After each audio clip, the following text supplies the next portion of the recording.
Hello students, कैसे हैं आप सभी लोग। आई होप आप सभी बहुत अच्छे होंगे।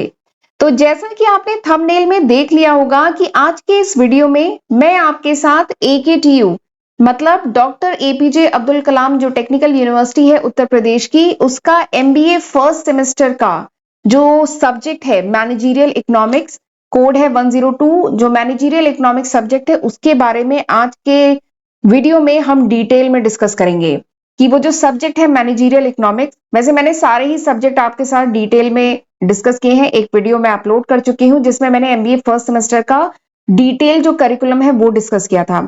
आज के वीडियो में हम ये जो सब्जेक्ट है ना 102 मैनेजरियल इकोनॉमिक्स, इसके बारे में हम समझेंगे कि ये जो सब्जेक्ट है मैनेजरियल इकोनॉमिक्स, इसका सिलेबस क्या है, आपको इसके जो वीडियो लेक्चर्स हैं वो कहाँ से मिल सकते हैं, नोट्स कहाँ से मिल सकते हैं, एंड ये जो सब्जेक्ट है मैनेजरियल इकोनॉमिक्स, इसके लिए आपको कौन सी बुक रिफर करनी चाहिए। ठीक है, तो इस सब्जेक्ट के रिगार्डिंग आपके सारे डाउट मैं आज के इस वीडियो में क्लियर करूंगी। राइट, और एक बात और है, अगर ये वीडियो यूजफुल लगे तो इसको लाइक करना मत भूलिएगा, एंड चैनल अभी तक नहीं सब्सक्राइब किया है तो जरूर सब्सक्राइब कर लीजिएगा। राइट, तो चलिए फिर देखते हैं सिलेबस।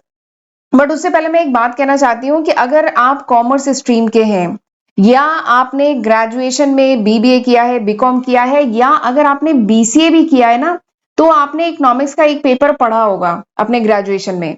तो बता दो, ये जो मैनेजरियल इकोनॉमिक्स है ना, ये इकोनॉमिक्स और वो जो आपने ग्रेजुएशन में जो इकोनॉमिक्स पढ़ी थी, ये दोनों अलग नहीं है। बस यहाँ पे क्या होता है, MBA में आपको केस स्टडी पढ़नी होती है, प्लस कुछ और एडवांस टॉपिक भी यहाँ पे एडेड होते हैं।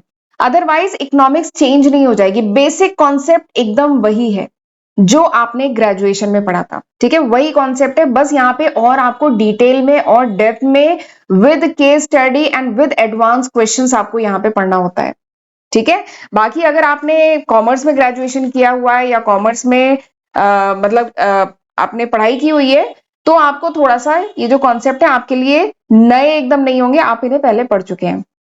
ठीक, तो चलिए अब देखते हैं पहले सिलेबस। तो हमारे सिलेबस में 5 यूनिट्स हैं। सब्जेक्ट का नाम है हमारा मैनेजरियल इकोनॉमिक्स। ठीक है, कोड क्या है, KMBN 102 हमारा सब्जेक्ट कोड है। तो हमारे सिलेबस में 5 यूनिट्स हैं, एक एक करके हम जरा यूनिट्स देख लेते हैं। तो देखिए, सबसे पहली जो यूनिट है, दिस इज इंट्रोडक्शन यूनिट, एकदम इंट्रोडक्शन है मैनेजरियल इकोनॉमिक्स का। सबसे पहले आप पढ़ेंगे कि डिफिनीशन क्या है, नेचर स्कोप क्या है इकोनॉमिक्स का। इकोनॉमिक्स को 2 कैटेगरी में डिवाइड किया गया है, माइक्रो एंड मैक्रो, वो देखेंगे। मैनेजरियल इकोनॉमिक्स क्या है एंड बिजनेस डिसीजन में इसका क्या रिलेवेंस है। उसके बाद है fundamental principles of managerial economics. Managerial economics के कुछ फंडामेंटल प्रिंसिपल्स हैं, और ये वो सारे प्रिंसिपल्स हैं, ये आपको डिटेल में पढ़ने हैं एंड ये काफी इंपॉर्टेंट है। कौन कौन से प्रिंसिपल है, incremental principle, marginal principle, opportunity cost principle, discounting principle, time perspective principle, equimarginal principle, utility analysis, cardinal utility, ordinal utility and case study. ठीक, तो बेसिकली इंट्रोडक्शन है फर्स्ट यूनिट में। फिर उसके बाद आ जाते हैं सेकेंड यूनिट में। Second unit is all about demand and supply. Demand and supply आपने पढ़ा था ना, क्लास 12th में भी आप डिमांड सप्लाई पढ़ चुके हैं, एंड आपने अगर ग्रेजुएशन में इकोनॉमिक्स पढ़ा है तो वहां पे भी डिमांड सप्लाई पढ़ा होगा। तो बेसिक कॉन्सेप्ट एकदम वही है, लॉ ऑफ डिमांड चेंज नहीं होने वाला है, या फिर टाइप ऑफ डिमांड भी चेंज नहीं होने वाला है। बेसिक कॉन्सेप्ट वही रहता है, बस यहाँ पे थोड़ा सा और एडवांस लेवल पे आप पढ़ते हैं विद केस स्टडी MBA में। ठीक है, तो वही डिमांड सप्लाई का बेसिक कॉन्सेप्ट है जो आपने ग्रेजुएशन में पढ़ा है, बस थोड़ा सा और एडवांस। तो यहाँ पे आप पढ़ेंगे डिमांड सप्लाई का जो यूनिट सेकंड है, उसमें पढ़ेंगे आप theory of demand, types of demand, demand कितने टाइप की है, डिटर्मिनेंट क्या होते हैं डिमांड के, डिमांड फंक्शन पढ़ेंगे, डिमांड शेड्यूल पढ़ेंगे, डिमांड कर्व पढ़ेंगे, लॉ ऑफ डिमांड पढ़ेंगे, exceptions to the law of demand पढ़ेंगे, डिमांड कर्व में जो शिफ्ट है वो पढ़ेंगे, elasticity of demand and measurement. Demand elasticity पढ़ा था ना, जिसमें price elasticity, income elasticity, arc elasticity, cross elasticity, advertising elasticity, तो ये सब पढ़ेंगे।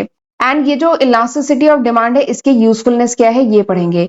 डिमांड फोरकास्टिंग क्या होती है, क्या मेथड्स हैं, इसमें न्यूमेरिकल है, तो ये पढ़ेंगे with case study.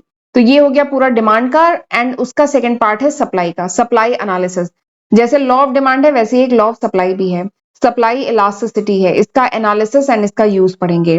Pricing of product under demand and supply forces, यानी डिमांड एंड सप्लाई फोर्सेस के अंडर में कैसे प्राइस ऑफ प्रोडक्ट डिटरमाइन की जाती है, प्लस उसकी केस स्टडी। तो this is the syllabus of unit second. Unit second is all about demand supply. तो आगे यूनिट थर्ड पर जाने से पहले मैं आपको दिखा देती हूँ ये जो सब्जेक्ट है मैनेजरियल इकोनॉमिक्स एमबीए फर्स्ट का, इसके वीडियो लेक्चर्स आपको कहाँ मिल जाएंगे। तो आपको यूट्यूब पे जाके अकाउंटिंग मास्टर क्लास मेरा चैनल डालना है और फिर वहां पर होम पेज पे जाके आप प्लेलिस्ट पे क्लिक करिएगा। तो मैंने मैनेजरियल इकोनॉमिक्स की सेपरेट प्लेलिस्ट अपने चैनल पे बनाई हुई है, तो आपको बहुत एफर्ट नहीं करना पड़ेगा। आसानी से आपको जो सिलेबस है, ये जो मैनेजरियल इकोनॉमिक्स का जो सिलेबस है, ये आपको आसानी से इस प्लेलिस्ट में मिल जाएगा।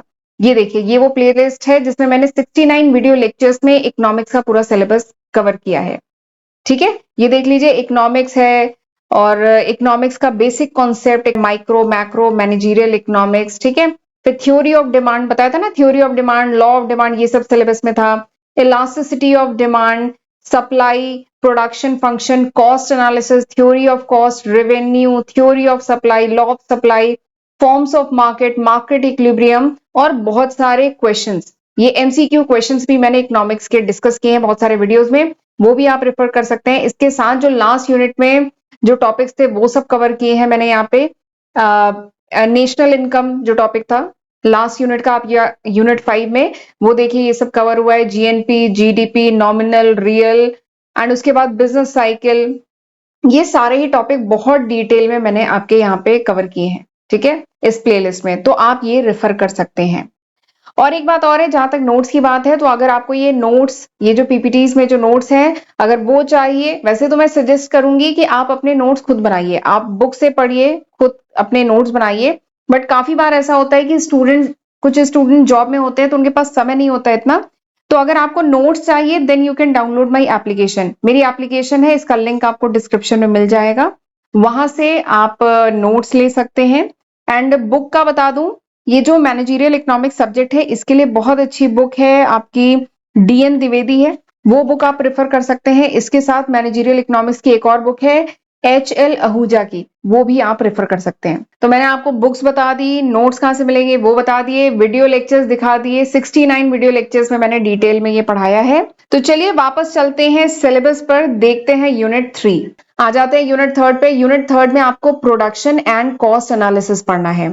प्रोडक्शन का क्या कॉन्सेप्ट है, प्रोडक्शन फंक्शन क्या होते हैं, कितने टाइप के प्रोडक्शन फंक्शन होते हैं, लॉ ऑफ प्रोडक्शन आपने पढ़ा था वो है, लॉ ऑफ डिमिनिशिंग रिटर्न है, law of return to scale है। तो ये पूरा प्रोडक्शन का टॉपिक।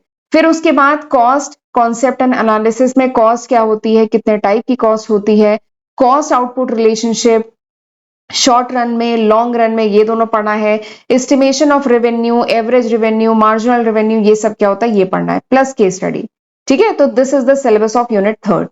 आगे बढ़ते हैं यूनिट 4 की तरफ। तो unit 4 is about market structure. Unit 4 जो है मार्केट स्ट्रक्चर है, या आपने पढ़ा था ना, perfect competition market, imperfect competition market, तो वही है perfect and imperfect market structure, जिसमें परफेक्ट कॉम्पिटिशन, उसके फीचर, डिटर्मिनेंट्स, मोनोपोली, मोनोपोलिस्टिक, ठीक है, ओलिगोपोली पढ़ा था ना, बस उसी के बारे में डिटेल में है। किंग डिमांड कर्व और इन सब के फीचर्स, प्राइस डिटर्मिनेशन, ये सब आपको जो 4 टाइप के मार्केट है इन्हीं के बारे में डिटेल में पढ़ना है विद केस स्टडी। ठीक, एंड हमारी जो लास्ट यूनिट है it is about national income. National income आपने क्लास 11-12 में ही पढ़ा था, वही है जीडीपी जीएनपी वाला कॉन्सेप्ट, वही है नेशनल इनकम। तो नेशनल इनकम क्या होती है, what are the different methods of measuring the national income, circular flow in 2 sectors, 3 sector and 4 sector economy, inflation क्या है, कितने टाइप का होता है, रीजन क्या है, बिजनेस साइकिल क्या है, इसके फेजेस क्या है। तो ये सारे टॉपिक आपको यूनिट 5 में पढ़ने हैं। तो this is the complete syllabus. आपने देखा ये पूरा सिलेबस है और ये बहुत इजी, बहुत इंटरेस्टिंग और बहुत यूजफुल है। इकोनॉमिक्स की नॉलेज, इकोनॉमिक्स की अंडरस्टैंडिंग तो होना मस्ट है, ठीक है। तो ये पूरा सिलेबस है आपका, मैनेजरियल इकोनॉमिक्स जो सब्जेक्ट है ये पूरा सिलेबस है। तो आई होप अब आपके सारे doubt about the subject managerial economics ये क्लियर हो गए होंगे। सिलेबस आपने जान लिया। अच्छा, ये मार्क्स कितने मार्क्स का होता है तो बता दूं, 150 मार्क्स का आपका ये सब्जेक्ट है मैनेजरियल इकोनॉमिक्स, जिसमें जो 50 मार्क्स होते हैं वो इंटरनल होते हैं, 100 मार्क्स जो होते हैं ये एक्सटर्नल होते हैं। एक्सटर्नल मतलब सेमेस्टर एंड पे जो थ्योरी एग्जाम होता है दैट इज एक्सटर्नल, और ये जो इंटरनल है, ये जो 50 मार्क्स का होता है इसको 30 एंड 20 में बाइफरकेट किया जाता है। 20 मार्क्स होते हैं अटेंडेंस के, 30 मार्क्स आपके सेशनल्स के होते हैं, यानी यूनिट टेस्ट। आपके हर सेमेस्टर में 2 यूनिट टेस्ट होते हैं, उसके प्लस आपकी क्लास परफॉर्मेंस प्लस असाइनमेंट वगैरह सबके मिला के बनते हैं 30 मार्क्स और 20 मार्क्स अटेंडेंस के। तो कुल मिला के आपके 50 मार्क्स इंटरनल के होते हैं और 100 मार्क्स एक्सटर्नल के होते हैं। तो ये जो पूरा सब्जेक्ट है वो 150 का है। ठीक है, तो अब मुझे लगता है आपके सारे डाउट कि सिलेबस क्या है, कितने मार्क्स का पेपर है, वीडियो लेक्चर्स कहां से मिल जाएंगे, नोट्स कहां से मिल जाएंगे, बुक कौन सी रेफर करनी चाहिए, ये सारे ही डाउट अब आपको क्लियर हो गए होंगे। और अगर ये जो वीडियो लेक्चर्स है ना, इनमें कुछ टॉपिक अगर रह गए हैं तो जल्दी ही मैं इनको अपलोड करके ये जो पूरा सिलेबस है इस पे कंप्लीट कर दूंगी। बाकी इसमें मैक्सिमम टॉपिक पे मैं वीडियो लेक्चर्स बना चुकी हूँ, वो अपलोडेड है। ठीक है, और एक बात और है कि नोट्स कोशिश करिए कि आप खुद ही बनाइए तो ज्यादा अच्छा रहेगा। राइट, तो चलिए मिलते हैं अगले वीडियो में, तब तक अपना ध्यान रखिएगा। God bless you.